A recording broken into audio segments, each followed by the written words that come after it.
Olá a todos, boa noite, bem-vindos a esta sessão da Associação Portuguesa de Farmacêuticos para a Comunidade. Esta é uma sessão sobre o farmacêutico e nesta sessão vamos falar sobre fibromialgia. Para falar sobre esta doença, temos connosco Joana Vicente, que é a presidente da APJOF, Associação Portuguesa de Fibromialgia. É também board member da ENFA, European Network of Fibromyalgia Association, presidente do Conselho Fiscal da Liga Portuguesa contra as Doenças Reumáticas e membro do EULAR Young Par. É para nós um prazer ter aqui a Joana Vicente para nos falar sobre a fibromialgia. Desde já quero agradecer ter aceito o nosso convite. E sem mais demoras, vou passar-lhe a palavra para ouvirmos aqui falar um pouco sobre esta associação. Obrigada eu, é sempre um gosto poder falar para profissionais de saúde, porque o que nós gostamos é trabalhar em conjunto convosco, só assim acreditamos que podemos progredir e fazer a diferença nas pessoas com doença. Ora, então vou fazer aqui a minha partilha do meu ecrã. Penso que conseguem ver. Sim. Eu acho, Joana, acho que de repente ficaste sem som, peço desculpa. Oi, conseguem-me ouvir? Sim, sim. Agora conseguem ouvir? Não sei se apanharam a primeira parte do que eu disse. É melhor repetir. Pronto, eu agradeci o convite, porque realmente para nós é super importante poder trabalhar em conjunto com profissionais de saúde, seja ele através de webinars, o que for, porque acho que só em conjunto com os profissionais podemos progredir e fazer a diferença que as pessoas têm uma doença, não é? E isso acho que em conjunto com as associações é que podemos realmente poder mudar e avançar. Ora, antes de mais demoras, então eu sou a Joana, sou Presidente da Direção da Associação Portuguesa de Fibromialgia. Antes de avançar aqui para a apresentação do trabalho que fazemos, vou aqui falar um pouco sobre a fibromialgia no geral, para quem ainda desconhece. Ora, aqui alguns factos rápidos. É caracterizada como uma doença reumática, é reconhecida pela Organização Mundial de Saúde e pela Direção-Geral de Saúde. Inclusive, no ano passado, a Organização Mundial de Saúde até alterou a codificação da fibromialgia, porque estava como patologia musculoesquelética, se não estou em erro, e agora passou para dor crónica primária. Ainda estamos a aguardar para saber como é que será a nível de apoios, porque apesar de lá estar dela ser reconhecida, não há qualquer tipo de legislação de apoio aos doentes e tem sido uma dura batalha, de qual não desistimos e tentamos sempre lutar pelos direitos dos doentes e pronto, tem sido uma grande luta. Por causa disso também ainda não há muitos profissionais de saúde e até a população em geral que ainda até nem acreditam na existência da fibromialgia, apesar de ser reconhecida. Estima-se que afeta cerca de 2% da população, a maior parte de mulheres, e pode ser altamente capacitante. Em relação do que é, ainda não há 100% de certeza do que é, isto que é caracteriza-se por uma doença de dor musculoesquelética generalizada, difusa, com um aumento de sensibilidade a uma grande variedade de estímulos que podem causar dor e desconforto. Pensa-se que aqui há um grande aumento da sensibilidade à dor, a nível de neurotransmissores e processamento de dor, portanto, acredita-se que é algo a ver com o sistema nervoso central. E os sintomas variam imenso, desde a dor musculoesquelética frequente, alterações do sono, principalmente fadiga também, problemas cognitivos, enfim, depois problemas gastrointestinais, enxaqueca, enfim, uma variedade de sintomas. E depois, aqui também há a questão que é difícil, é que nem toda a gente tem os mesmos sintomas, isto também varia muito, o que às vezes complica as coisas. E o nível de tratamento é farmacológico e não farmacológico, e basicamente esta questão para o alívio da dor, reduzir também a ansiedade, melhorar também aqui os aspectos do sono, para que isso possa trazer aqui alguma qualidade de vida para as pessoas. E como referiste, há vários graus, digamos assim, e pronto, já vi pessoas que lá está, conseguem fazer a vida dela normal e outras estão completamente incapacitadas, até mesmo em cadeira de rodas, portanto isto varia imenso, há aqui um espectro muito grande no que toca à fibromialgia e como afeta as pessoas. Por isso é que seria muitíssimo importante ter legislação para apoiar, porque lá está, queremos ser membros ativos na sociedade na mesma, não queremos deixar de trabalhar, há contas para pagar também, não é? E às vezes algumas ajustes a nível laboral podiam fazer imensa diferença, e até mesmo quando falamos de necessidades educativas especiais nas escolas, também é algo bastante difícil. Em relação à associação, ora, isto nasceu de um projeto que eu criei em 2012, porque eu fui diagnosticada aos 17 anos de idade, e senti que na altura não havia qualquer tipo de informação em português, e senti muito sozinha, então criei uma página e um blog, comecei a traduzir artigos e a espalhar aqui informação, e muita gente começou a entrar. Daí para mim também achei que era necessário fazer encontros presenciais. E depois já tinha pessoas a ajudar-me, isto tomou mesmo proporções muito grandes, já não sermos associação, se não era, porque já estávamos a correr o país a fazer palestras, a fazer encontros, a continuar com as traduções, enfim, um imenso trabalho desde o início. Então em 2016 decidimos então fundar a associação, que o nome inicial era a APJOF, Associação Portuguesa de Jovens com Fibromialgia, e assim começámos o trabalho oficial como associação, e em 2020 achámos por bem alterar o nome para a Associação Portuguesa de Fibromialgia, deixando o J e o O para não confundir tantas pessoas, ainda para fazer um pouco menção ao projeto antigo, mas sempre fomos uma associação que aceitava pessoas de todas as idades e não só jovens, mas temos sempre um carinho especial para os jovens e as crianças, porque também é necessário lutar para um espaço nas necessidades educativas especiais. Eu própria passei por isso e fez toda a diferença. Nem todas as escolas aceitam, e então também queremos imenso trabalhar nesse aspecto. Objetivos, muito resumidamente, isto depois só vendo os estatutos e tudo mais, é basicamente apoiar o doente, informar, acima de tudo, porque há muita desinformação. Sensibilizar para a doença, investigar também, porque achamos que também é muito importante estarmos envolvidos em qualquer tipo de investigação científica, seja nós com a nossa própria iniciativa ou de outras instituições, e lutar pelos direitos dos doentes, digamos assim. Não é fácil, é muito trabalhoso, requer muita dedicação e amor à causa, porque, lá está, a fibromialgia é um assunto não grato, digamos assim, seja para profissionais de saúde, seja para a comunidade em geral. Nem toda a gente aceita, porque lá está, é algo que não se vê, e até é muito difícil, e eu percebo que seja difícil de compreender algo que não se vê, mas o que pedimos no mínimo é respeito, e isso nem sempre há. Em termos do que fazemos, temos alguns núcleos de apoio, éramos para ter um pouco mais, mas entretanto veio uma pandemia, não é? E estamos aos poucos a retomar os eventos presenciais, ainda não queremos fazer assim com tanta afluência como fazíamos antes da pandemia, porque lá está, não deixam de ser pessoas com uma doença crónica, e infelizmente muitas destas pessoas não têm só fibromialgia, e não queremos ainda estar aqui com muitas coisas presencial, mas já vamos fazendo.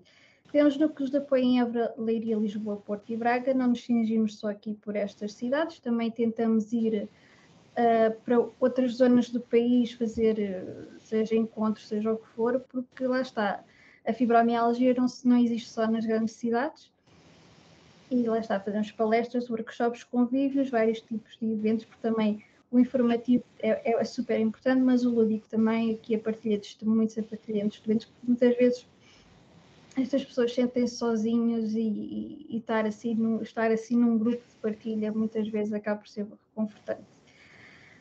Temos também aqui bastante conteúdo exclusivo que fazemos, desde webinars mensais e e-books, da qual já vou falar mais à frente também, e esta questão da luta dos direitos dos doentes, que não é fácil. Agora estamos a tentar reestruturar tudo, perceber o que é que existe de lacunas a nível europeu e a nível português, com a ajuda de advogados pro bono, para que possamos começar a reunir com partidos, ir para a frente com uma petição também, para que tentamos mudar alguma coisa, mas acredito que será bastante difícil. Temos também uma linha de apoio ao doente via telefone, funciona às quintas à tarde e aos sábados à tarde. Esta linha de apoio é administrada por uma voluntária, portanto não serão dados conselhos médicos nem nada do género. É mais mesmo linha de apoio, esclarecimento de dúvidas, e depois aí tentamos encaminhar para algum profissional. Também temos uma enfermeira nos nossos órgãos sociais e qualquer coisa ela também nos pode dar aqui um apoio em questões mais técnicas. Temos protocolos com diversas entidades da área da saúde, ginásios, termas, enfim, para que os nossos sócios tenham descontos para poderem fazer algum tipo de tratamentos e terapias mais acessíveis, porque pronto, essas coisas são extremamente caras e muitas destas pessoas necessitam certos tipos de tratamentos, seja fisioterapia ou o que for, e têm que pagar do bolso delas e sai mesmo muitíssimo caro. Temos uma newsletter trimestral, que segue para os sócios e subscritores, onde partilhamos desde as nossas atividades, que é de novo de artigos sobre a fibromialgia. Aqui, na parte da investigação científica, somos aqui uns bebés a iniciar aqui os nossos primeiros passos, mas do qual já estamos muito orgulhosos dos passos que demos, eu já vou falar mais à frente também. Participamos em projetos e eventos e formações também, porque achamos muitíssimo importante sermos up-to-date com o que se passa, e aí já há formações dirigidas às associações doentes. E gostamos de participar também e envolver-nos com outras associações, seja elas de doentes, seja de profissionais de saúde. Temos aqui o exemplo de um livro que foi feito para enfermeiros sobre as doenças reumáticas e musculoesqueléticas, do qual tivemos o gosto em escrever dois capítulos, sim, e foi muitíssimo interessante poder participar neste projeto e estar lado a lado com profissionais de saúde. Tentamos ter presença na comunicação social, porque lá está, é o passa-palavra, espalhar a palavra, a informação, para dar a conhecer e mostrar que existe. E tentamos fazer também campanhas a nível nacional. Este aqui é um exemplo do Dia Mundial da Fibromialgia, que é dia 12 de maio, que o ano passado incentivámos várias câmaras municipais e juntas de freguesia a aderirem aqui ao nosso desafio de iluminarem de roxo um monumento a um edifício neste dia, e algumas aderiram. Esperemos este ano que mais se juntem à causa, e foi bastante emotivo. Quem esteve lá presencialmente e viu, sentiu-se validado pela sua Câmara Municipal, não é? Pela sua entidade legislativa, digamos assim, e é sempre, pronto, é bastante emotivo, foi muitíssimo especial aqui o ano passado, e esperemos que este ano também o seja. Como eu referi, gostamos de nos envolver aqui a vários níveis, porque acreditamos que aprendemos mais. Esta partilha entre associações também é fundamental para nós, aprendemos mais, fazemos novas amizades e podemos trabalhar em conjunto, o que é sempre excelente. Como foi referido, eu faço também parte aqui da Associação Europeia de Fibromialgia, da Liga Portuguesa contra as Doenças Reumáticas, porque vai aqui nascendo o bichinho, e então vamos desenvolvendo e criando outros projetos, que é aqui o caso das colaborações, que é da ENFA, da Associação Portuguesa de Profissionais de Saúde em Reumatologia, da CIPT e da FENDOC, que também tem uns projetos em andamentos com eles, e é sempre muitíssimo gratificante esta partilha. A nível de conteúdos exclusivos, como eu disse que ia também especificar aqui em alguns pontos, temos alguns e-books disponíveis, este ano deverá sair outro. Temos um que é dirigido a familiares e amigos, por causa desta questão da incompreensão e da invisibilidade, ou seja, é um e-book mais dirigido às famílias e aos amigos, para aqui ajudar neste processo. Depois aqui um sobre o sono, também aqui do registro diário da fibromialgia, porque é importante quando temos uma doença crónica fazer esse registro. Há quem prefira aplicações, há quem prefira... Enfim, criámos aqui uma ferramenta onde também tira aqui algumas questões, mas tem tabelas, tem várias tabelas que podem preencher sobre o sono, sobre o nível de dor, enfim, sobre diversas coisas para ajudar neste registro diário, para que depois é mais fácil fazer este controle de sintomas para uma melhor gestão e até para depois levar para o profissional que acompanha, neste caso idealmente seria o reumatologista, mas aqui é uma boa ferramenta para que a pessoa possa ter aqui um controle da fibromialgia e depois poder mostrar ao médico. O mais recente, que foi publicado ano passado, foi o Fui diagnosticado com fibromialgia agora, que este já é dirigido para pessoas que têm o diagnóstico recentemente, ou seja, aqui os textos é mais dirigido para esse tipo, para as pessoas com o diagnóstico recente, foi feito em parceria com o meu reumatologista. Aqui o registro diário da fibromialgia também foi feito em parceria com a Associação Portuguesa de Profissionais de Saúde em Reumatologia, portanto tentamos sempre ter aqui a validação da informação que nós publicamos, escrevemos, enfim, sempre com o aval de profissionais de saúde, porque também queremos trazer a informação fidedigna, como é óbvio e correta, portanto é sempre com o apoio de algum profissional de saúde.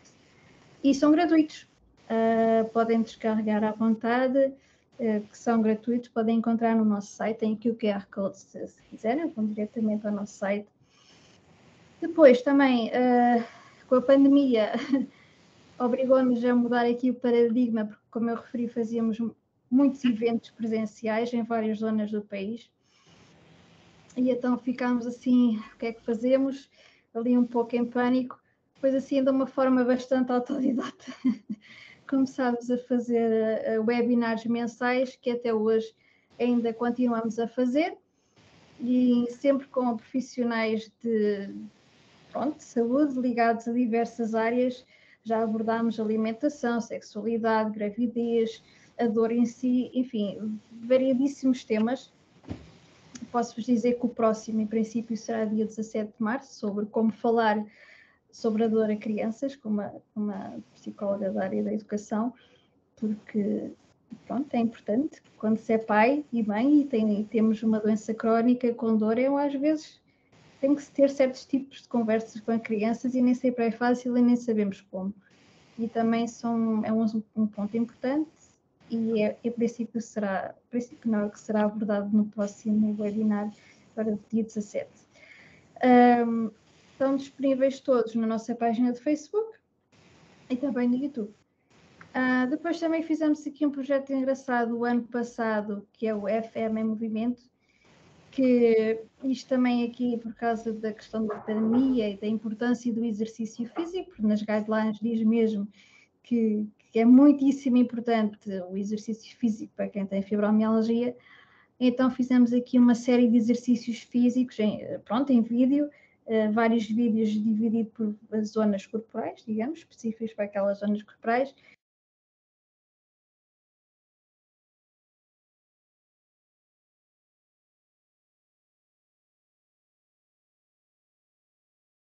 Eu deixei de ouvir, hein? Eu também. O meu microfone está-se a desligar. Portanto, já está bom, já está bom. Já avisem-me, porque eu estou a ver que ele está-se a desligar sozinho. Obrigada. Como eu estava a referir, este projeto do FM em Movimento foi feito com fisioterapeutas e são séries de exercícios feitos, cada um especificamente para uma zona do corpo, mesmo especificamente para quem tem fibromialgia. Claro que quem tem outra patologia qualquer de dor também os pode fazer, como é óbvio. Mas também, lá está, foi um projeto muitíssimo interessante e também elaborado por profissionais de saúde.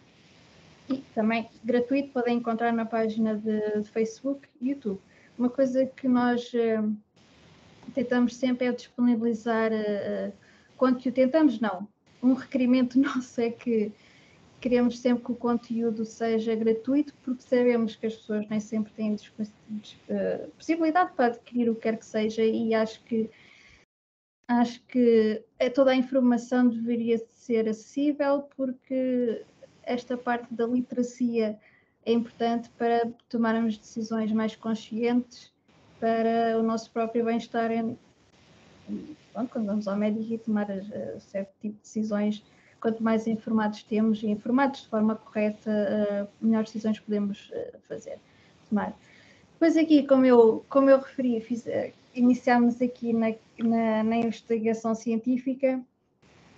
Isto foi um estudo que fizemos, isto aqui originou da questão de que, como eu referi há pouco, ainda de muitos profissionais de saúde não acreditarem na existência da fibromialgia e com isso muitas pessoas se sentem invalidadas e incompreendidas pelos profissionais de saúde. Só que aqui decidimos estender um pouco, não só aos profissionais de saúde, mas também à família, etc., porque sabemos também impacta esses campos.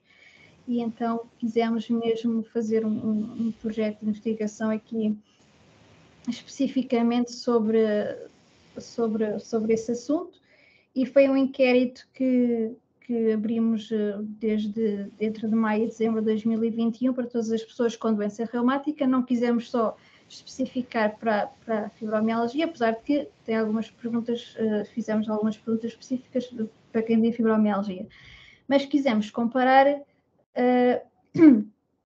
se isto não seria só um problema da fibromialgia, que tecnicamente sabemos disso, mas quisemos quantificar, digamos assim, e então tivemos mais de 1.500 respostas, 95% foram mulheres, 60% com fibromialgia e 86% relatam aqui a invalidação.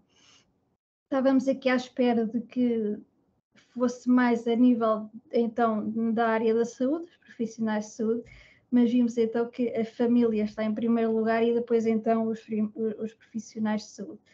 Sentem que, pronto, que não foram validados os sintomas, os sentimentos, e muitas vezes, pronto, isto também depois tínhamos aqui uma pergunta aberta onde as pessoas podiam dar o seu testemunho e temos testemunhos que, pronto, são mesmo coisas assustadoras e que era algo que nós ouvimos na associação, são relatos que nos chegam mesmo com muitíssima frequência, e nós, para podermos fazer algo a respeito, temos que mostrar números, não é? E então por isso surgiu aqui esta ideia, e realmente concluímos que a invalidação continua aqui a ser uma grande fonte de sofrimento. Depois isto tem várias causas a nível de medo de ir ao médico, não seguir a terapêutica, enfim, tem aqui várias consequências que poderemos enumerar. E claro que com isto pretendemos fazer várias ações, seja de formação, mesmo até para profissionais de saúde, para pessoas com doença, e também queremos fazer uma campanha de sensibilização sobre este tema e também, obviamente, falar com, por exemplo, a Ordem dos Médicos, o Ministério da Saúde, enfim, e expor esta problemática. Já tivemos o gosto de enviar este resumo para o maior congresso de reumatologia a nível europeu, o ano passado, e que é muito difícil pessoas com doença participarem em nível de fazer apresentações, e tivemos o gosto de ser selecionados e fizemos mesmo uma apresentação na Dinamarca o ano passado, uma apresentação oral, e foi muito, muito interessante expor estes números para vários profissionais da área da reumatologia e trazer à tona esta problemática. E daqui, pronto, o ponto que estamos aqui nisto é que estamos a escrever mesmo o artigo científico agora, que é para depois então partirmos para a outra parte das campanhas, das formações e enfim, se quiserem o resumo, eu posso também depois enviar, e depois pedem a associação para vos dar, ou enviem-nos um e-mail e tenho todo o gosto de vos dar o resumo. Este é um projeto do qual nos orgulhamos muito e fizemos em parceria com a Liga Portuguesa contra as Doenças Reumáticas e a Associação Portuguesa de Profissionais de Saúde em Reumatologia. E aqui, chegando aqui ao fim, o papel do farmacêutico, que para nós acaba por ser muitíssimo importante. Eu diria, aqui as palavras-chave seria proximidade, confiança, acolher e informar. Aqui a questão também da literacia em saúde, por causa da utilização segura do medicamento e da adesão à terapêutica. Eu aqui a confiança e o acolher, diria, no sentido de que, como me referi, às vezes, muitas vezes a pessoa com fibromialgia vai a uma consulta, nem sempre é bem acolhida e é-lhe receitado um medicamento e pronto, se for preciso, nunca mais é chamada àquela consulta, completamente descartada e muitas vezes maltratada até, infelizmente, é a realidade que temos. E muitas vezes o farmacêutico é que acolhe essa pessoa, digamos assim, e explica essa pessoa como deve tomar o medicamento, ouve essa pessoa, acabam por ser um ombro amigo sem querer, digamos assim, e muitas das vezes é o que faz ter essa pessoa a esperança, e por mim falo. E aqui também na questão de que nem sempre os médicos têm tempo para falar com a pessoa, explicar à pessoa a toma, por exemplo, e lá está. Muitas vezes chegam à farmácia e não sabem, porque ou não há tempo, ou têm medo de perguntar, e acaba por ser ser farmacêutica a fazer esse papel de informar e também de explicar aqui a utilização segura do medicamento, que é muitíssimo importante. É também um exemplo de um webinar do qual gostaríamos de fazer da utilização segura do medicamento, porque é sempre muito importante fazer estas ressalvas. Portanto, para mim, vocês têm todos um papel muitíssimo fundamental para que, principalmente aqui nesta questão da proximidade e da confiança e do acolhimento da pessoa que muitas vezes vem mal de uma consulta e que vai adquirir os seus medicamentos e está igualmente ou mais perdida. E infelizmente é esta a realidade e, portanto, eu acredito que vocês ajudam aqui a colmatar estes medos e estas frustrações que muitas vezes vêm e para que também a pessoa, no fundo, acaba por aderir à terapêutica, que nem sempre, com isto tudo, acaba por ser um pouco frustrante. Portanto, para mim, acho que, além de todo o trabalho de background que fazem, como farmacêutico, esse estar na linha da frente de falar com as pessoas é muitíssimo importante e pode mesmo fazer a diferença na vida de alguém. Portanto, eu só posso vos agradecer por todo o trabalho e pela farmácia, por exemplo, que eu tenho aqui ao lado de casa, são sempre espetaculares, sempre que eu tenho qualquer questão, e até me sinto mais segura e confiante e pronto. E só vos posso mesmo agradecer por todo o vosso trabalho. E é isto. Se tiverem alguma questão, podem nos encontrar nas redes sociais aí da moda. Temos uma presença bastante ativa. Temos a linha de apoio, temos o e-mail, temos o website. Como referido, todo o nosso conteúdo é gratuito, podem descarregar à vontade. E pronto, e podem nos encontrar nas redes ou por e-mail. Alguém há de responder e temos todo o gosto em colaborar e falar e falar mais um pouco aqui desta questão. Muito obrigada. Muito obrigado, Joana. Acho que foi extremamente esclarecedor, só temos já a agradecer. Eu gostaria que as pessoas que tenham alguma pergunta podem colocá-las a todo momento no chat, mas agora vamos passar a palavra aqui à Diliana Rosa, que é uma enfermeira que foi diagnosticada recentemente com fibromialgia e que vai nos dar aqui o seu testemunho pessoal. Portanto, Diliana, muito boa noite. Se calhar tem de ligar o microfone, porque acho que tivemos de ligar aqui os microfones de toda a gente.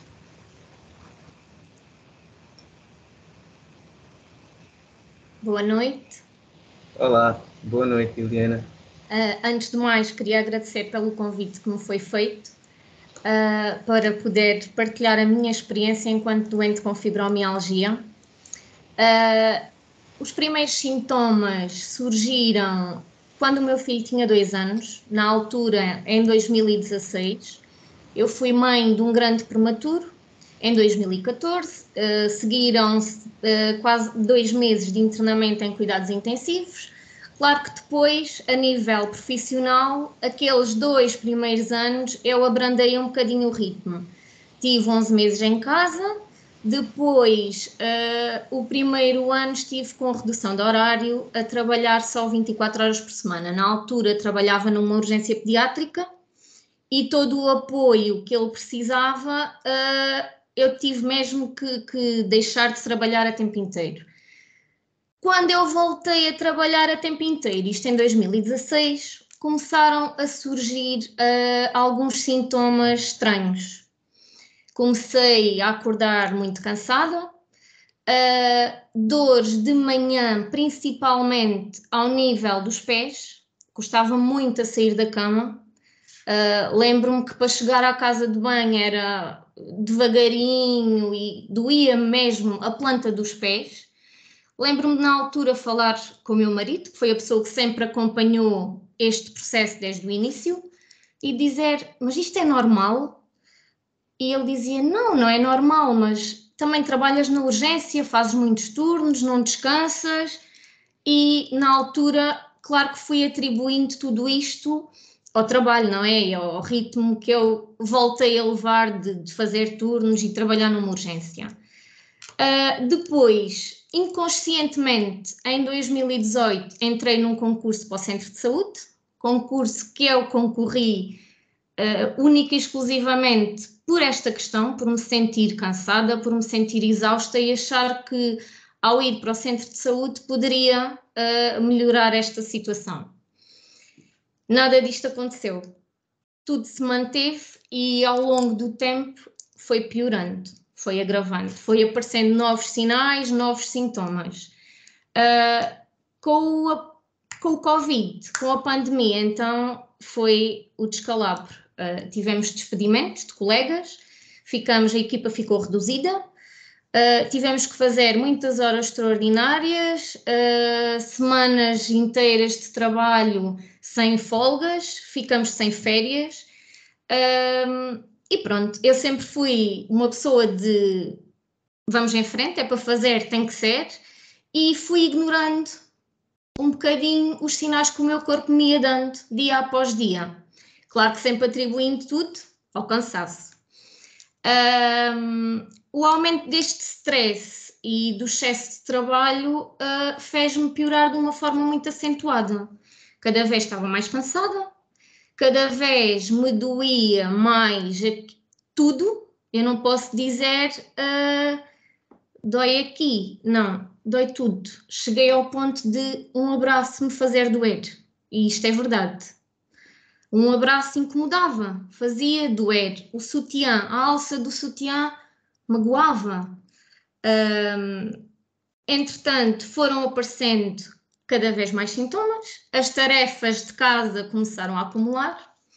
Eu sempre fui muito perfeccionista, sempre gostei de ter tudo muito organizado. Isto começou também a mexer um bocadinho com a minha parte psicológica. O não me sentir bem e o não conseguir também, por outro lado, fazer as tarefas normais que temos em casa para fazer. Entretanto, também começaram a surgir outros sintomas.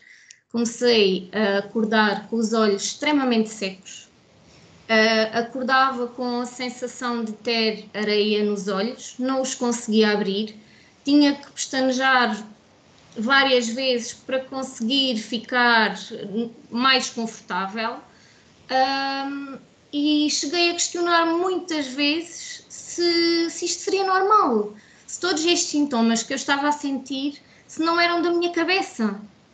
Muitas vezes questionei-me, eu estou a ficar louca. Eu pensava, mas será que isto é mesmo verdade? Porque é assim, há sintomas físicos, mas não se vêem, como já foi dito também.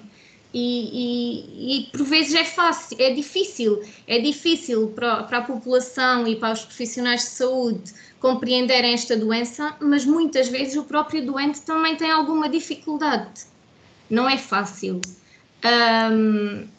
Entretanto, em outubro de 2021, surgiu-me uma lesão muito estranha numa perna, um eritema nodoso, uma lesão única, um nódulo duro, de cor arroxeada, que doía, não bati, teria sido uma picada de um bicho, pronto, sem saber muito bem o que era, e de seguida uma úlcera de córnea. Isto fez-me procurar vários médicos, entretanto também me tinha surgido adenopatias ao nível da região cervical, que se viam a olho nu. Eu tinha os gânglios que todos eram bolinhas umas atrás das outras, que se viam mesmo. Isto fez-me procurar vários médicos, não conseguia obter resposta, ninguém me sabia explicar o que é que se passava. Quando surgiu a úlcera de córnea, isto em outubro de 2021, houve uma suspeita de uma doença autoimune, que é o síndrome SEC, ou síndrome de Sjögren. Nesta altura já me arrastava completamente, com o cansaço e com as dores cada vez piores. E em dezembro de 2021 decidi que tinha que ir a uma consulta de reumatologia. Fui à minha primeira consulta de reumatologia, que foi focada, centrada unicamente na síndrome de Sjögren. Fiz vários exames, veio tudo normal, excepto fiz cigalometria, fiz análises, fiz raio-x das mãos e dos pés, fiz o teste para a produção de lágrima, que estava diminuída, uma cialometria, tudo normal. Na altura, este reumatologista prescreveu-me medicação para fazer durante um mês, prescreveu-me prednisolona, fiz durante 15 dias 5 mg, 15 dias seguintes 10 mg, prescreveu-me o Turox e a tizanidina. Melhorei ligeiramente, ali durante um mês, mais ou menos, e não obtive qualquer explicação. Não era o síndrome de Sjögren e não se sabe o que é. Daqui a um ano retiremos as análises, retiremos os exames e logo se vê o que será. Entretanto, claro que cada vez piorava mais, e em setembro de 2022 já completamente em depressão, porque entretanto também me surgiram muitas dores ao nível das mãos e os quintos dedos das duas mãos em gatilho. De manhã eu acordava com uma rigidez horrível, que eu queria abrir os dedos e não conseguia. Portanto, o meu corpo estava... os sinais neste momento já começavam a ser visíveis. E então em setembro de 2022 decidi que não, que tinha que pedir uma segunda opinião e marquei uma nova consulta com outro reumatologista. Expliquei-lhe tudo o que se estava a passar. Entretanto, também tinha começado gradualmente com algumas falhas de memória. Na minha secretária, ainda hoje, eu tenho vários post-its com as coisas que tenho para fazer, o chamado nevoeiro mental, que nós não acabamos por nos esquecer. Pronto, nem dá mesmo para explicar. Às vezes pensava, mas eu estou a ficar mesmo maluca, isto não é normal, isto é... Pronto, é uma sensação que não tem explicação mesmo. Termos que escrever tudo para não nos esquecermos. Entretanto, esta consulta de reumatologia foi com o meu marido, foi a pessoa que sempre soube de todos os sintomas desde o início e que sempre me acompanhou, e foi assim, eu nem consigo explicar o que é que foi. Foi uma ambivalência de sentimentos naquele momento. Quando o médico me disse que... Ele não me disse, você tem fibromialgia, mas pegou num folheto acerca da fibromialgia e disse, as pessoas que têm a fibromialgia, e começou a descrever. E ali foi como se eu ficasse sem chão. Fiquei, por um lado, em choque, e por outro lado fiquei aliviada, porque é desesperante nós não nos podermos tratar e aquilo que nós sentimos não ter um nome. É difícil nós não nos sentirmos bem e não conseguirmos saber o que temos para nos podermos cuidar, para nos podermos tratar. Portanto, isto foi assim um misto de sentimentos que não dá mesmo para explicar. É difícil de aceitar, é difícil. É uma doença muito desacreditada por muita gente, inclusivamente por profissionais de saúde, e é invisível para os outros que estão à nossa volta. Eu posso dizer que muitas das minhas colegas no trabalho, amigas minhas, pessoas com quem eu nunca tinha falado sobre muitos destes sintomas, nem queriam acreditar, porque nós acabamos, pelo menos eu acabava por esconder, como eu digo, arrastava-me, mas fazia as coisas na mesma. Ao custo só eu sei de quê. Muita dificuldade mesmo. E pronto, isto foi o virar a página. Chorei muito. O médico disse-me, neste momento, tem que parar. Para além da fibromialgia, estava em processo de burnout, com todo o excesso de trabalho e com toda a situação. E pronto, tive mesmo que parar. Parei durante 3 meses, fiquei de baixa. Comecei a olhar mais para mim. Aprendi, não sei se aprendi completamente, isto é uma aprendizagem que nós não deixamos. Eu não deixei de ser a Diliana para começar a ser a Diliana com fibromialgia. E eu sempre fui uma pessoa de não conseguir dizer que não. E muitas vezes acabo por me prejudicar a mim para ajudar os outros. E isto é difícil de mudar. É muito difícil de aceitar e de mudar. Tem que ser com tempo, com muito apoio. Neste momento estou em consulta de reumatologia, de psiquiatria, psicologia e estou a ser acompanhada por um ortopedista das mãos. Posso-vos dizer que tenho tenossinovites em 8 dedos das mãos e nos punhos. Já fiz infiltrações, que o efeito é autolimitado, volta tudo ao mesmo, não posso fazer mais nenhuma e a única hipótese neste momento é a cirurgia. Claro que vou sempre tentar evitar ao máximo, tentar fazer fisioterapia para diminuir a inflamação, tentar diminuir o ritmo do dia a dia, porque é assim, neste momento a minha bateria já não chega ao meu nível inicial, como é óbvio, não consigo, fico muito mais cansada com muito menos esforço.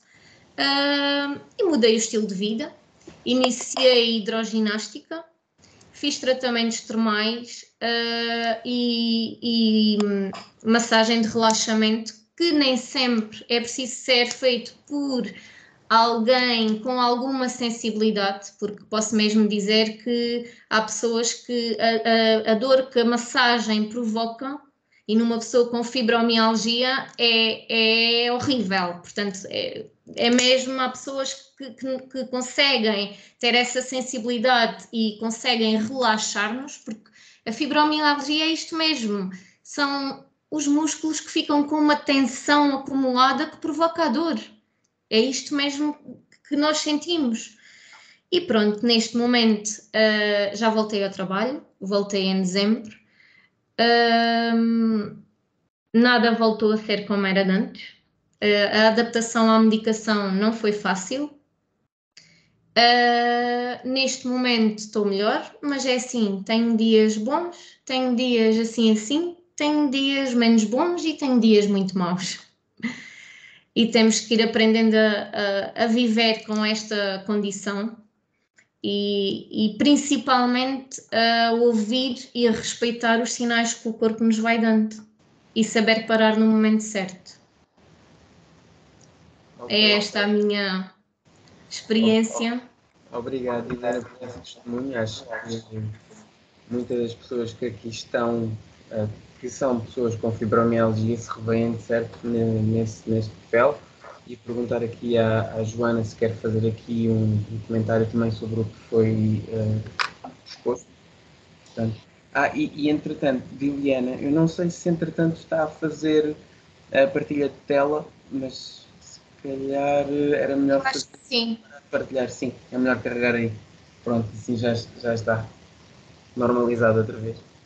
Portanto, Joana, por favor, se quiser fazer aqui algum comentário do meu ponto de vista, aqui é esta questão, o processo para chegar ao diagnóstico, que é sempre lento e complicado.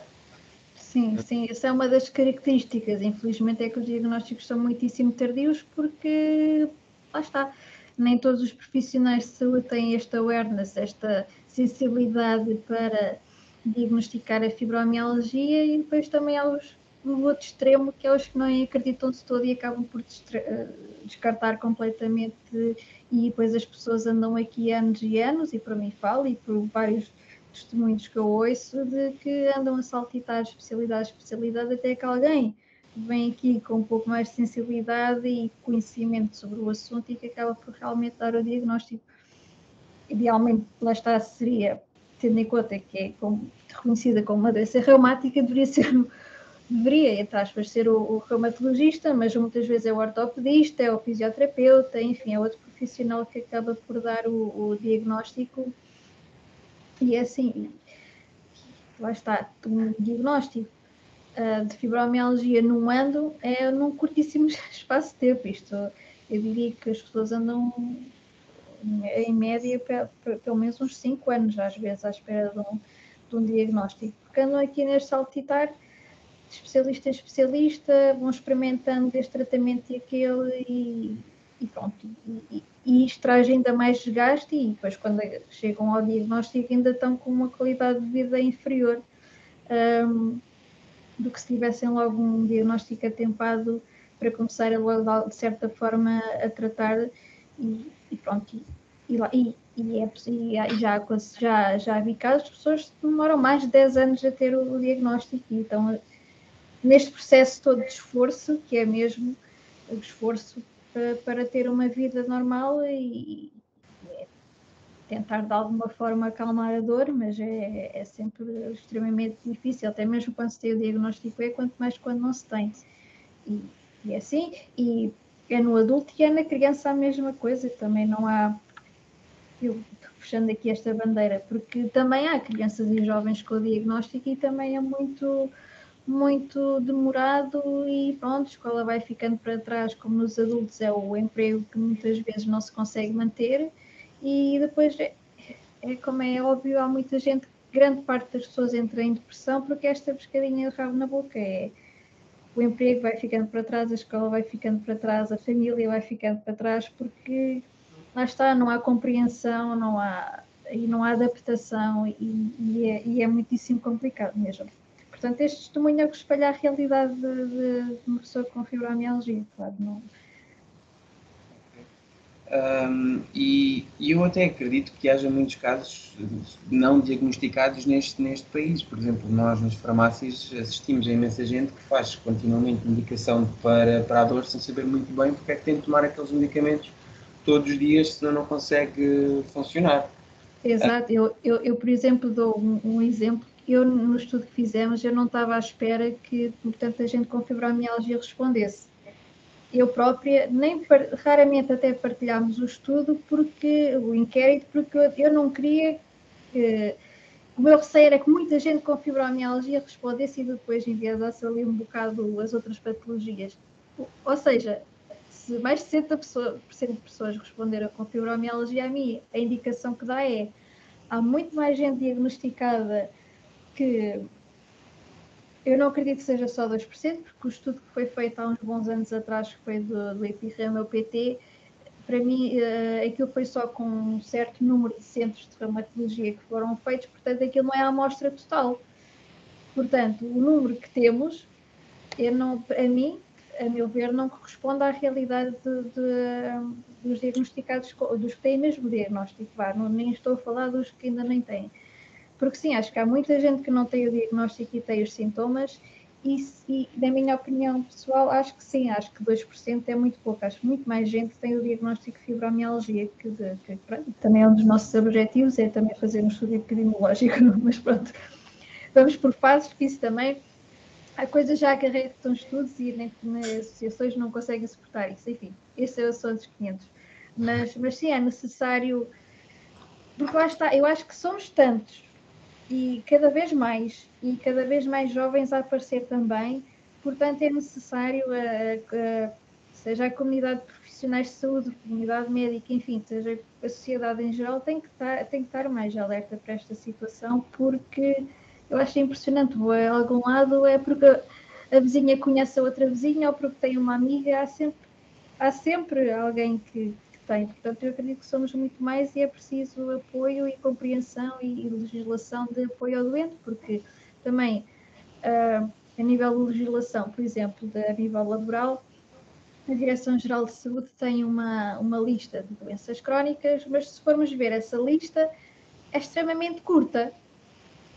Ou seja, isto aplica-se para a fibromialgia e para muitas outras patologias, ou seja, a própria Direção-Geral de Saúde só conhece pouquíssimas doenças crónicas como crónicas para que possam ter apoio a nível laboral, o que é triste. E pronto, e depois tentamos bater o pé e entra-se aqui nesta questão de que isto é uma patologia muito desacreditada e pronto, para lutar é complicado, mas não baixamos os braços, não é? Porque se cada vez somos mais, alguma coisa tem que ser feita, não é? E queremos tentar de alguma forma ter uma vida normal e não estar a pôr baixas atrás de baixas e pronto, é a realidade, infelizmente, que temos. Ou seja, que querem sentir-se úteis para a sociedade, para a família e todos os outros, e é absolutamente normal. Claro, porque eu até evito usar a palavra doente porque nem gosto muito. Porque eu primeiro sou a Joana, depois é que sou o meu diagnóstico, não é? Exato. E eu sou a Joana e tenho os meus sonhos, eu não deixo de ser a Joana. E quero poder ter o meu trabalho, quero poder passear, quero poder brincar, quero poder viajar, quero poder ter uma vida normal, não é? Como uma vida digna como qualquer pessoa. E não é vergonha nenhuma ter apoio na escola para isso, fala-se tanto de inclusão e escolas inclusivas e até mesmo a nível de trabalho inclusivo e até género de bolsas aqui para isso, até para certas pessoas que têm incapacidade. No caso da fibromialgia, por exemplo, nem é possível obter incapacidade porque simplesmente nem consta na tabela nacional de incapacidades. Portanto, mas depois manda-se e-mails para o Ministro da Saúde e depois a resposta é mas vocês não têm apoio, têm que ter 60% de incapacidade. E agora eu fico a olhar, pois, eu tenho como é que temos 60% de incapacidade se nem sequer está na tabela para podermos ter qualquer tipo de incapacidade. Portanto, é normal que não nos levem a sério e o nosso país tem que fazer aqui uma atualização muito grande, não só que toca à fibromialgia, mas a incluir também a fibromialgia, porque somos mais que o nosso diagnóstico e queremos ser pessoas ativas e contribuintes e não deixar de ter a nossa vida, porque a doença não nos pode absorver, mas infelizmente muitas das vezes absorve porque entramos neste processo de burnout e tudo mais porque não temos condições para. E é a realidade. Infelizmente é. Eu vou aqui dar a palavra à Otília Torrinha, que tem ali a mão levantada já há algum tempo. Boa noite, agradecia que ligaste o microfone, deve estar desligado também. Já me estou a ouvir? Sim, já. Olá, boa noite a todos. Olha, eu primeiro quero dar-vos os parabéns pela vossa iniciativa, e porque são todos tão jovens e acho que é uma mais-valia para todos nós, para a sociedade e então para os farmacêuticos empenharem-se neste tema, que é um tema que está a começar a aflorar em termos de pessoas que estão a aparecer com fibromialgia. Eu já li, eu sou farmacêutica, eu já li vários estudos sobre esta matéria e o que mais me surpreende é que Portugal é o segundo país que, a nível europeu, em que foi feito estudos com fibromialgia. Eu não sei se é só a nível europeu, mas naquilo que eu li, pelo menos a nível europeu, é o segundo país que tem maior percentagem de doentes com fibromialgia. E, portanto, isto aqui acho que seria suficiente para alguém pegar no assunto e se dedicar a estudar profundamente sobre esta matéria. Porque, na realidade, é muita gente. O primeiro país é a Itália, o segundo somos nós. E, portanto, se somos assim tantos, porque é que somos tantos com esta doença? E eu acho que devia haver um estudo direcionado especificamente para isto, saber ao pormenor o porquê desta situação. Falou-se aqui que muitos dos sintomas que as pessoas apresentam são musculares e não só.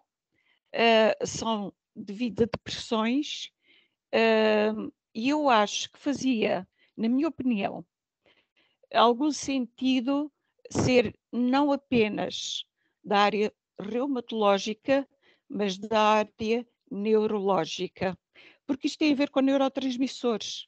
E quando uma pessoa está sob muito stress, liberta grande quantidade de cortisol. E se formos ver, a maior parte das pessoas que têm fibromialgia ou são pessoas que têm uma profissão que exige excessivamente deles ou têm os horários de sono alterados, e isso influencia muito no aparecimento da fibromialgia, ou então são pessoas com uma sensibilidade muito grande. E eu acho que, associando isto ao tipo de povo que somos, o povo português é um povo com uma sensibilidade diferente de todos os outros povos. Diferente, é a minha opinião. Mas se nos formos comparar com todos os países do resto da Europa, nós podemos ver e diz que o português está sempre estável a ajudar as outras pessoas. E na realidade é assim. Então, que características é que nós temos para sermos o segundo país com maior número de pessoas, com maior percentagem de doentes com fibromialgia? É característica? É genético? É o quê? Acho que merecia um estudo muito mais aprofundado e bastante mais acompanhado por um neurologista ou um psiquiatra.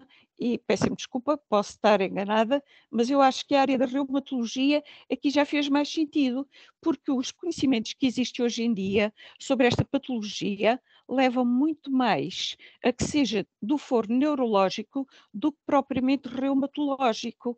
Tem a ver com os neurotransmissores. E isto foram coisas que eu fui lendo. E, portanto, se forem ver, por exemplo, em algumas revistas, eu gosto muito da Lancet, e nós farmacêuticos, peço desculpa às outras pessoas que estão aqui e que não são farmacêuticas, mas pronto, nós farmacêuticos gostamos muito deste tipo de artigos publicados nestas revistas. A Lancet publica vai publicando muitas coisas muito atualizadas nesta área e que vão muito para além daquilo que nós temos hoje em dia e que dos tratamentos que temos hoje em dia. Portanto, acho que é uma questão de maior dedicação ao estudo desta área, dos sintomas, porque eles todos têm uma confluência neurológica de neurotransmissores e, portanto, fazia sentido dedicarem-se um bocadinho mais a estudar, fosse quem fosse investigadores, não sei, quem goste, não sei, dedicarem-se a estudar o que é que realmente se passa e não apenas na parte da reumatologia. Eu conheço várias pessoas que foram a reumatologistas e primeiro que lhes fosse feito um diagnóstico correto levou-se muito tempo. Mas não vamos entrar por aí porque há pessoas mais interessadas, há pessoas mais conhecedoras, há pessoas que gostam mais de uma área do que de outra, vale o que vale, não é? Mas eu acho que deveria ser, dentro de outras especialidades, devia ser mais bem estudado. Eu sei, por exemplo, que na área da psiquiatria, para além dos tratamentos que existem contrasdérmicos, que são aqueles pesos que se aplicam na pele, os psiquiatras hoje em dia têm um estudo muito aprofundado sobre o Alzheimer, também é uma coisa que se fala imenso e que se diz que em 2050 há uma quantidade de não sei quantos bilhões de pessoas com Alzheimer, é o estudo que diz isso, e que já se chegou à conclusão que tem a ver com uma proteína muito específica que se aloja em determinados locais, ou seja, foi feito um estudo para pessoas que têm Alzheimer, mas um estudo muito pormenorizado. Do mesmo modo, pode ser feito para quem tem fibromialgia e faz todo o sentido. Portanto, pelo que eu saiba, pelo que eu sei, existem apenas 2 medicamentos no mercado especificamente orientados para a fibromialgia, a duloxetina e a pregabalina. Todo o restante que vem é para minorar as dores que estes não conseguem, mas não há muito mais para além disto.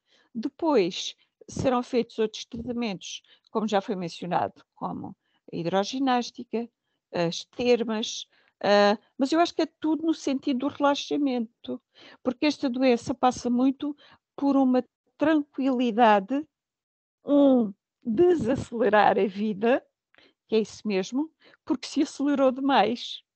E, portanto, ter pessoas com determinadas características foi em excesso o que se fez. Portanto, agora tem que se andar um bocadinho para trás e tem que se ter outro ritmo de vida. Podia ficar aqui a falar muito mais tempo com vocês, mas com certeza que há mais pessoas que querem falar. Muito obrigado pela partilha, Otília. Foi muito interessante. Obrigada, eu também a todos. Puxou aqui de duas coisas que nós também queríamos em específico falar. Basicamente isto. Existem alguns fatores de risco associados a alguma distribuição, seja geográfica específica ou não, para isto, ou se calhar há alguma distribuição, mas tem a ver com, por exemplo, em meio urbano, se calhar é mais fácil chegar a um diagnóstico do que as pessoas que vivem em meio rural. Isto falando em questão interna. Depois temos a questão que o Otília puxou aqui também, de diferentes países têm diferentes cargas da doença também. E o outro ponto que a Otília também falou aqui passa também com a parte da medicação que é prescrita a estas pessoas, que muitas vezes, cá está, passa pela pregabalina, passa pela duloxetina, para além dos analgésicos e relaxantes musculares, e sabemos que, por exemplo, a pregabalina, a primeira indicação que tem, e é de conhecimento, seja do profissional de saúde, olha para aquilo, isto é para a epilepsia, a duloxetina é depressivo. Portanto, acaba por, às vezes, estar a transmitir à pessoa aqui algo errado, porque não sabe. Exato. A pessoa teve aquele diagnóstico e está aqui a dizer que a pessoa está a tomar medicamentos que são para uma patologia, que a pessoa diz, mas eu não tenho isso, mas eu vou tomar isto porque isto não faz sentido nenhum. Portanto, aqui também é também aquilo que nós procuramos com isto, é alertar não só as pessoas que têm de tomar estes medicamentos, mas também os profissionais de saúde que vão prescrever, que vão ceder, que vão dispensar estes medicamentos, que existe isto e que as coisas são assim. Portanto, temos de ter muitas vezes cuidado com a maneira como estamos a transmitir para não levar a erros e à falta de adesão à terapêutica, exatamente por causa disto. Eu também não me quero alongar mais e quero ouvir a opinião da Joana e da Diliana, que têm aqui as mãos levantadas. Eu só quero dizer que concordo. Para já ainda está na alçada da reumatologia, mas eu acredito que futuramente também vai para a neurologia. Eu também partilho dessa opinião. E sim, claro que no mundo ideal também aqui seria termos uma equipa multidisciplinar, seja psicólogo, seja fisioterapeuta, nutricionista, enfim, era o mundo ideal, mas infelizmente isso não acontece e quando acontece é pelos nossos próprios meios, o que não é fácil. Lá está, isto afeta tanta coisa que por isso é que seria o ideal a equipa multidisciplinar, e sim, acredito, e também sou a favor que sim, também devia ser feito um estudo específico para isto, mas lá está, falamos aqui das questões de verba e falamos também de quem tem interesse em trabalhar nesta temática. São poucos, mas infelizmente, pelo que se vê a nível europeu, um trabalho que até fizemos na Associação Europeia o ano passado, que Portugal não é o único que está nesta situação, ainda há países bem piores. Lá está, nesta não acreditar nos diagnósticos tardios. Portugal ainda tem as normas de diagnóstico, foram lançadas em 2016, e no update das normas de diagnóstico, e há muitos países nem sequer têm isso. E lá está, e mesmo com essas publicações feitas, ainda há muitos profissionais de saúde que não acreditam e depois andamos aqui. E sim, acho que o futuro da fibromialgia passará pela neurologia. Isso também não tenho dúvidas que dá. Ok. Diliana, por favor. Eu queria dizer também, agradecer à Otília e dizer que concordo com tudo aquilo que ela disse. Muitas vezes, apesar de estarmos na especialidade que seria a correta, foi o que aconteceu comigo, acabamos por não ter o diagnóstico, acabamos por ser desvalorizados os sintomas e não são tidos realmente em conta. Eu tive as duas experiências. Foi numa primeira consulta, focamos-nos num síndrome que não se veio a confirmar e não queremos saber mais. Entretanto, quando pedi esta segunda opinião, foi exatamente uma abordagem contrária e onde o próprio reumatologista me disse: a abordagem tem que ser multidisciplinar, portanto, eu aconselho uma consulta de psiquiatria, aconselho psicoterapia para conseguir lidar com... Porque existem estudos e existem certezas que há certos traços de personalidade das pessoas com fibromialgia que são característica comum a muitas pessoas. Isto tem a ver com o facto de gostar de ajudar, de colocar os outros em primeiro lugar e colocar-se assim para trás, de serem pessoas muito perfeccionistas, muito zelosas. Isto está descrito que é mesmo assim. E eu, nesta consulta de reumatologia, realmente, este reumatologista disse, não só fez o diagnóstico, como disse, isto não me compete só a mim, portanto, eu aconselho a que seja seguida numa consulta de psiquiatria, em psicoterapia, a parte das mãos, fisioterapia, ortopedia, porque são várias especialidades que estão abrangidas. Eu posso mesmo dizer, neste momento eu estou a fazer a pregabalina e estou a fazer o Flexiban, que foi-me prescrito na hora pelo reumatologista, mas a duloxetina ele disse mesmo, eu prescreveria a duloxetina, mas vou deixar esta parte para a psiquiatra, porque eu disse logo que iria. Claro que é assim, eu fui, mas também vos posso dizer, não tenho resposta ao nível do Sistema Nacional de Saúde, tudo pago por mim. Pronto, há muitas pessoas que não têm esta hipótese. Também não é fácil. Temos bons profissionais, é como em todas as profissões, e pessoas mais sensíveis a esta doença do que outras. Para tudo é preciso termos sorte também, mas existem muito bons profissionais no nosso país. Ok. Era mesmo só isto que eu queria dizer. Existem. Obrigado. Tem falado aqui muito lá está, da discriminação de profissionais de saúde, mas que há bons profissionais, há. E é esses que salvam muitas vezes quem vem com fibromialgia nestes diagnósticos tardios. E claro, tem que sempre ressalvar. Claro. Portanto, isto acaba por ser aqui também, muitas vezes. Aqui não colocando a questão no ser bom ou ser mau. Às vezes tem a ver com também o conhecimento ou estar mais atento para essas coisas. Outras vezes também podemos dizer que só é bom aquele que está atualizado e está mais atento, não é? Mas isto aqui passará um pouco também por isto que a Associação também pretende fazer, que é promoção da literacia, da patologia, não é? Não só para o doente, mas também muito importante, e é isso aí que nós também aqui entendemos que é necessário, para os profissionais de saúde, toda a equipe de profissionais que irá dar apoio ao utente. E isto leva-me... Claro, isso também é super importante. Tivemos, por exemplo, na Expo Pharma, sei que vocês também tiveram, e tivemos lá uma manhã, porque lá está, também é importante, e também vemos o Congresso de Reumatologia, lá está, estamos a valsar da reumatologia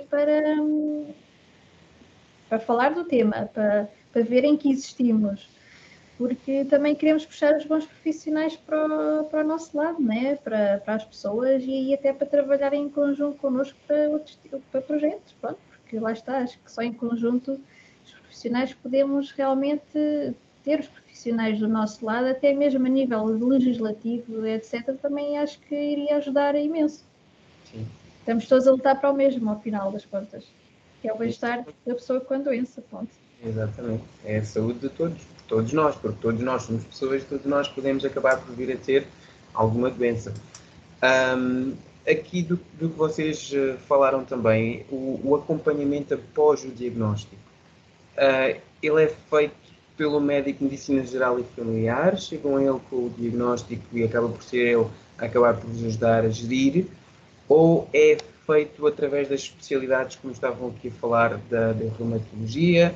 Hoje em dia é uma realidade já haver equipas de psicólogos e etc. a ajudar-vos, ou ainda estamos um pouco longe disso? Não, estamos muito longe disso e isso varia muito, lá está, porque nem toda a gente é seguida em reumatologia, ou há quem é seguido em ortopedia, há quem é seguido em neurologia, há quem seja seguido nos cuidados de saúde primários, isto varia muito. Agora, se temos uma equipa multidisciplinar, idealmente seria bom, mas essa realidade ainda não existe, infelizmente, porque lá está, o SNS não corresponde e afins. Não é possível. Portanto, isso é uma resposta difícil, não há uma resposta certa porque cada pessoa é diferente.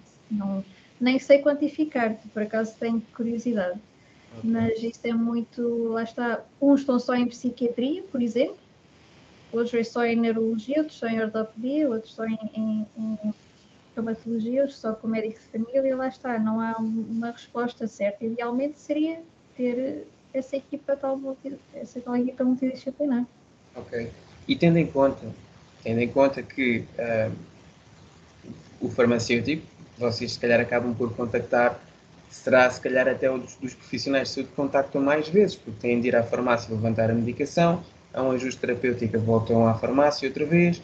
Portanto, o farmacêutico aqui poderia ter algum papel, tendo em conta também a proximidade e a confiança que a Joana também já aqui relatou que os farmacêuticos, as pessoas têm para com os farmacêuticos. Portanto, acham que aqui este papel dos farmacêuticos nesta questão do acompanhamento podia ser reforçado? De que forma? Como eu referi, eu acho que vocês estão na linha da frente, até nesta questão. Porque sim, as pessoas vão-te enviar as receitas, não é? E muitas das vezes é com os farmacêuticos é que têm a oportunidade até de esclarecer essas questões da medicação e afins, porque nem sempre o médico tem o tempo para isso ou tem a vergonha de perguntar, enfim, há aqui várias vertentes. Mas sim, como eu disse, vocês estão na linha da frente e são dos profissionais principais no apoio ao doente, digamos, também, acho que sim. Tem um papel fundamental. Ok. Diliana? No meu caso, o farmacêutico foi uma mais-valia e uma preciosa ajuda. Isto porquê? Porque nem todas as pessoas também passam por isto, uns têm uns sintomas, outros têm outros, mas na questão da adesão à terapêutica, porque sem dúvida que no início foi muito difícil a minha adaptação. E posso dizer que a pregabalina, eu neste momento estou a fazer metade da dose que me foi prescrita. Porque eu não consigo fazer de manhã, é impensável. E se não desisti numa primeira fase, posso agradecer ao farmacêutico que me apoiou e que me disse: tem calma, porque isso vai passar. Eu tinha tonturas que eu não conseguia sair da cama. E nessa questão foi uma ajuda muito importante na adesão à terapêutica. Ok. Portanto, acaba por ser aqui esse apoio na parte da adesão terapêutica e na parte de explicar o porquê daquele medicamento e também como geri-lo, não é? Porque claro, nós sabemos que muitas vezes isso acontece, isso é frequente com a pregabalina, tal como é frequente com a duloxetina. São dois fármacos que têm efeitos secundários muito adversos, muito indicados e que muitas vezes nem são tolerados por toda a gente. Portanto, muitas vezes a minha dose inicial eu não consegui, eu tive, depois a médica de família também me deu algum apoio, porque inicialmente era para começar com 75 miligramas e eu tive que começar pelas 25 e à medida que ia melhorando é que ia aumentando mais 25 até chegar à dose que me foi prescrita. Claro que eu nesta altura eu não tinha acesso ao reumatologista. Se não fosse a médica de família e o farmacêutico, se calhar o mais fácil era: eu não aguento isto, eu vou desistir. Não é? Cá está a acessibilidade também. Entretanto, temos aqui a Isabel Sanches, que quer fazer aqui alguma pergunta, calculo. Sim, já agora vou fazer aqui uma questão, vou lançar aqui uma questão um bocadinho provocadora à Joana, mas antes vou dar os parabéns pela associação e pelo trabalho, que realmente é surpreendente. A minha questão é esta, relativamente ao diagnóstico, efetivamente nós assistimos a que os nossos utentes, eu digo os nossos, que são aqueles que familiarmente nos visitam na farmácia, seguem bastantes consultas, vêm muitas vezes desanimados, com medicação de vários especialistas e ficam um bocadinho perdidos. E muitas vezes até desistem da própria terapêutica farmacológica e procuram um outro tipo de medicinas, as medicinas alternativas. E eu gostaria de saber também como é que podemos ajudar neste caso. O que é que a Joana nos aconselha a dizer? Se bem que existem, com certeza, algumas medicinas que, sendo certificadas e credibilizadas, provavelmente, se calhar, até ajudam no alívio dos sintomas. Era isto que eu queria perguntar. Sim, isso é algo extremamente frequente. Extremamente frequente, porque lá está. Porque acho que isto vem muito da questão de que nem sempre há o tempo para o médico explicar, e também, que eu também reparo, é que nem toda a gente faz as questões aos médicos. Então vêm para casa, bebem aquela informação toda, depois vêm para casa é que vêm pensar e não percebem nada. Por exemplo, lá está, os antidepressivos também atuam na gestão da dor, não é? Vocês sabem isso melhor do que eu. E depois vem, e tal, vêm para o Facebook reclamar muitas vezes, ou até nos mandam mensagem, receitaram-me um antidepressivo, mas eu não estou depressivo, e é isto, não sei o quê, e vêm reclamar. E depois tentamos explicar, porque lá está, como não fazem as questões porque ou não têm tempo ou porque têm medo, ou enfim, depois isso impacta muito na adesão terapêutica. Depois é a questão dos efeitos secundários também, o gerir os efeitos secundários, e porque também às vezes vão ao profissional de saúde, lá está, seja reumatologia ou o que for, e às vezes passam-lhe aquela receita e depois só mandam ir à consulta passado um ano, ou 6 meses, ou lá está, ou 6 meses, um ano, não é? Ali, os primeiros tempos, pelo menos de recém-diagnóstico, eu vi um acompanhamento mais frequente, não é? Se for preciso um ano, com aquela medicação e pronto. E depois as pessoas não sabem a quem recorrer. Portanto, muitas vezes perguntam a vocês farmacêuticos, né? Mas vocês também têm o vosso tempo e espaço limitado para poder ajudar, portanto, isso não sei bem como responder essa questão, sinceramente. Acho que vocês já fazem um trabalho fenomenal a tentar explicar de alguma forma possível, mas isso no fundo acaba por ser depois uma escolha pessoal, mas acho que isto entra aqui muita frustração e desconhecimento, porque lá está, quando uma pessoa está com dor, ainda mais quando está com dor já há muitos anos, quer um alívio rápido e instantâneo. E infelizmente isso não acontece, não é?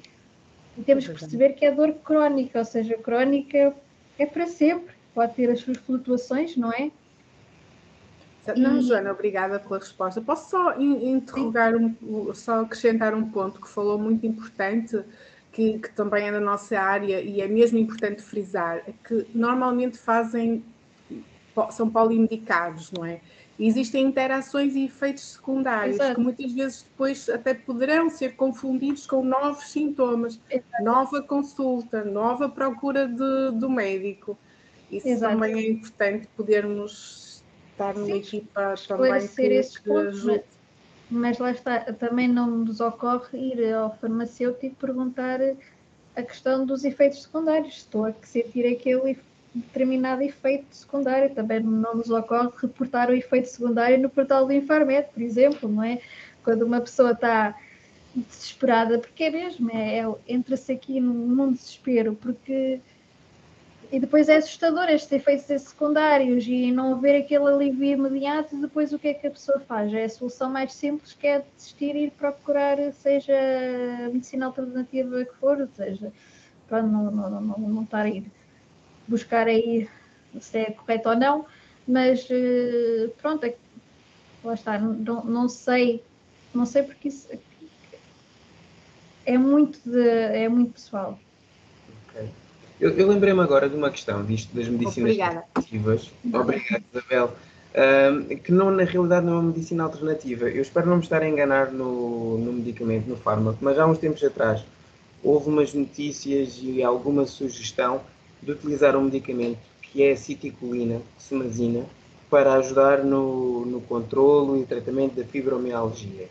E, entretanto, eu acho que isso acabou por se evaporar no tempo.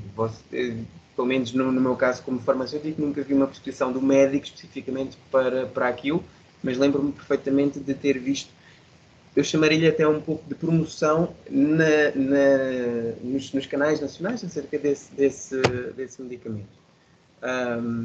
Alguma experiência sobre isto? Isso foi uma polémica que deu bastantes problemas. Uma história longa e complicada. Okay. Mas, resumidamente, pronto, não há nenhum estudo científico que diga que esse medicamento serve para a fibromialgia. Pronto, e foi dada uma publicidade enganosa por uma pessoa que também tem outras patologias, nomeadamente para esse fármaco, e que sentiu melhoras, e pronto, e dizia-se ela que era presidente de uma associação que não existia, e houve ali uma situação muito complicada e que as pessoas acreditavam no que ela estava a dizer, porque pronto, lá está, desespero, aquela conversa do desespero, não é? E da solução rápida. Conclusão, o Infarmed teve que se pronunciar sobre o assunto. Escreveu mesmo, lá está, não há evidência científica que corrobore que o medicamento serve para, e para as pessoas, porque pelo que eu percebi também estava a haver aí uma compra desenfreada do medicamento. E pronto, se esse assunto terminou, ainda não, ainda está a ser uma luta. E pronto, e é perigoso. E lá está. E nós, associações, temos mesmo que cumprir regras, digamos assim, do próprio Infarmed, porque não podemos publicitar medicamentos, etc. Temos mesmo regras a cumprir, e acho que é correto, porque isso é algo bastante pessoal, não é? Portanto, isso é uma conversa longuíssima, mas pronto, resumidamente, pronto, o Infarmed já se pronunciou sobre isso na altura, e pronto. E continua a não haver evidências para a sua utilização? Não, também foi apregoado que se ia sair um medicamento à base disso, porque aí foi feito um estudo, só que acho que vocês sabem muito melhor que eu o tempo que demora a criar um medicamento, não é? Depois vai-se perguntar à tal entidade e afinal isso é mentira, e pronto, anda-se aqui a enganar um pouco as pessoas, portanto tenham cuidado quando virem isso, perguntem ao vosso médico se realmente precisam de um medicamento, porque têm patologia para tal, é uma coisa. Agora, se procuram isso para a fibromialgia, há que ter atenção. Lá está, pois esta é a questão da automedicação e afins, que também é algo bastante perigoso e que se vê muito, a vizinha dá-se bem com aquilo, então vou comprar para tomar também. Esta questão aqui do desespero, que aqui também o farmacêutico pode ajudar nesta questão da automedicação, não é? Porque acredito que apareça muita gente, seja com fibromialgia ou não, pronto, patologia de dor, e queremos é que isto desapareça, ainda mais quando estamos em crise, não é? É essas soluções rápidas, e muitas vezes recorre-se à farmácia para ir buscar. E depois, às vezes, acontece assim coisas não muito agradáveis, que aconteceu com isso, por exemplo, muita gente se deu mal. E pronto, que é algo que nós ressalvamos imenso nos nossos webinars, apesar de não falarmos diretamente de medicação, ressalvamos sempre isso, seja ela para terapias alternativas, seja ela para o que for. Isso é algo que deve ser sempre, pelo menos revisto, pelo menos o profissional que acompanha, seja a especialidade que for, ter algum conhecimento, porque lá está, muitas destas pessoas não têm só diagnóstico de fibromialgia, e depois já há essas interações, e pronto, é perigoso, e as pessoas muitas vezes esquecem-se disso. Ok, portanto, temos aqui o Luís Furtado, também quer fazer aqui uma participação, uma pergunta. Luís, por favor. Sim, olá, boa noite. Isto já vai longo, aqui a nossa sessão. Vou ser aqui muito rápido e se calhar aqui diretamente à Joana. Vou perguntar, por exemplo, o nosso papel mais prático na farmácia comunitária. O que é que a Joana acha de, por exemplo, programas de acompanhamento de doentes com fibromialgia, de uma forma mais rotineira, digamos assim, uma vez que as consultas de rotina são complexas de conseguir, não é? Passam-se meses e meses, mas se veria com bons olhos um programa de seguimento, não no sentido médico, lá está, mas pelo menos no sentido de controle da doença, de avaliação de sintomas, se existem questionários, se existem já validados e oficiais que possam ser aplicados. Pronto, é um pouco aqui neste sentido, num papel mais ativo na gestão do doente, ou na ajuda na gestão da doença no âmbito da farmácia comunitária. Se acha isto com bons olhos, se acha que é viável, se não... Pronto, eu acho que sim, porque acho que isso seria importantíssimo, porque ao final das contas está-se aqui a ajudar a pessoa a gerir a doença e até prevenir certas coisas que possam acontecer com essas interações e com essas mudanças e com o desisto deste medicamento e agora vou tomar se calhar o dobro porque estou com imensa dor e não devo, pronto. Ajudar aqui nesta questão de literacia, de interação, de adesão terapêutica, de efeitos secundários, fazer aqui um ponto de situação de X em X tempo, acho que seria importantíssimo e acho que isso poderia ajudar a vários níveis as pessoas e prevenir também vários problemas também e lá está, ajudar aqui na gestão da doença. Acho que é uma excelente ideia e no que pudermos ajudar para dar com isso para a frente, contem connosco. Ok, acho que seria interessantíssimo. E naquilo que também falámos antes aqui, a questão, voltando atrás também um bocadinho, a questão as pessoas acabam por recorrer a medicamentos da vizinha e coisas afins, muitas vezes são pessoas que não têm ainda o diagnóstico feito, muitas vezes são pessoas que acabam por estar a tomar medicação para a dor recorrentemente, alguma de venda livre, outra é prescrita pelo médico de medicina geral e familiar apenas para ajudar, ou seja, aqui esta questão que o Luís colocou, o farmacêutico pode ajudar na questão da gestão da doença, mas então e na questão da identificação de eventuais casos suspeitos, alguma coisa que nós devamos estar alerta, como referenciar essas pessoas, para onde as apontar? Sim, isso pode ajudar, podem abrir isso para o nível de dor crónica, por exemplo, tem as normas de diagnóstico, nos pode dar assim algumas luzes, que elas até têm mesmo ali tabelas que podem preencher e tudo mais, só que o encaminhamento seria aqui, médico de família, e depois do médico de família encaminha para a especialidade, geralmente é o curso normal, ou então indicar a pessoa que vai para a especialidade A ou B, não é? Portanto, podem aqui fazer, sim, um despiste inicial e depois transpor para o profissional de saúde, mas acho que isso aí é mais complicado. A questão dessas trocas e experiências, sim, vem dos dois lados, das pessoas já com o diagnóstico e das pessoas que ainda não têm o diagnóstico, porque lá está, querem aquele alívio instantâneo, vê-se um pouco dos dois mundos. Ou pessoas que assumem que têm aquele diagnóstico, pronto, e não vão ao médico para realmente fazer despiste, porque a fibromialgia também tem sintomas que se assemelham muito a outras patologias e que é importante realmente ter o diagnóstico para um tratamento mais individual, como é óbvio. Ok.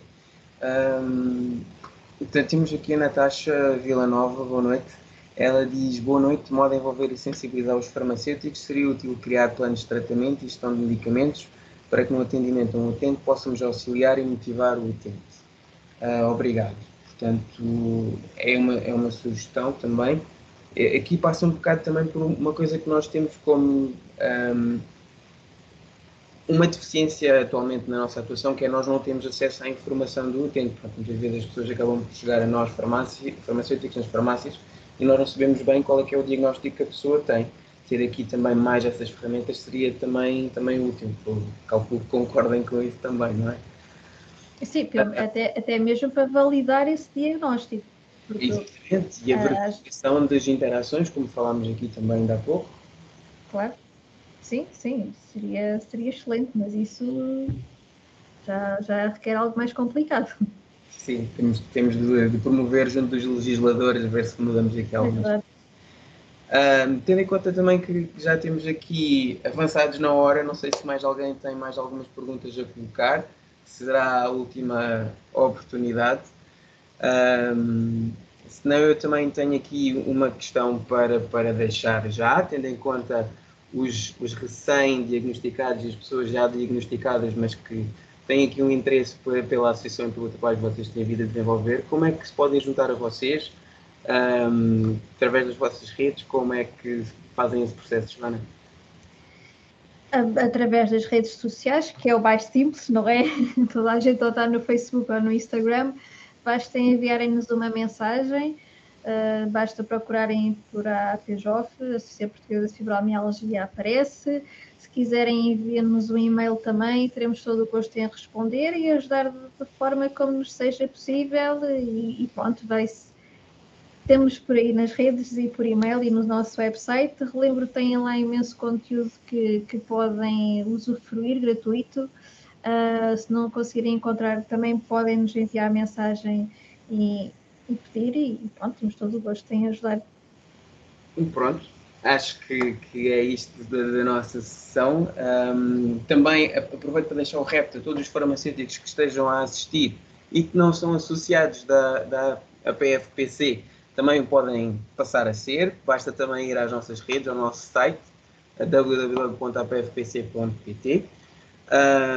Espero que tenham gostado desta sessão. Para mim foi um prazer ter aqui a Joana e falar aqui sobre a fibromialgia, uma patologia que para muitos de nós é muito próxima, não só porque temos pessoas que podem ter a doença no nosso círculo familiar, ou sermos nós próprios doentes com fibromialgia, e portanto é sempre importante aqui esta questão de mais literacia também, e acho que isto é fundamental. Joana, muito obrigado pela participação. Se quiseres deixar algumas considerações finais, por favor. Nada, é só agradecer e agradecer pelo convite, agradecer por todo o trabalho que vocês fazem, porque realmente são vocês que acolhem quem vem do consultório médico, seja em que condições for, são vocês depois que acolhem depois, lá está, nessas decisões que as pessoas fazem, seja continuar a medicação ou trocar, enfim, e vocês realmente fazem um trabalho extraordinário e é parabenizar todos os farmacêuticos, porque o vosso trabalho é mesmo fundamental e acho que realmente podemos fazer um projeto em conjunto, quem sabe, para ajudar estas pessoas, para evitar aqui estas questões de adesão à terapêutica. E já agora lanço o desafio, se quiserem um dia ser os nossos oradores no webinar sobre isso mesmo, sobre a utilização correta, digamos, da medicação e da adesão à terapêutica, por nós seria excelente, porque também queremos passar essa informação. E obrigada pelo vosso trabalho. Deixei aqui no chat os nossos links, portanto, se quiserem, podem nos enviar mensagem se tiver alguma questão. E mais uma vez, muitíssimo obrigada. Obrigado, Joana, muito obrigado pelo convite. Acho que nós aceitamos, portanto, fica já aqui aceito o desafio. Quero também agradecer à Dilena Rosa pelo testemunho que deu e as respostas que deu aqui a um nível muito pessoal sobre o que tem passado nestes últimos tempos. Muito obrigado, Diliana. E acaba por também ser aqui assim, um pouco esta ponte de aproximar também as pessoas que têm este diagnóstico da associação que os poderá acolher e ajudar também no futuro. Portanto, da minha parte é tudo. Espero que tenham gostado desta hora e meia. Muito obrigado a todos por terem participado. Até breve. Obrigado. Até breve, muito obrigada. Deus. Obrigada, boa noite. Obrigada. Boa noite.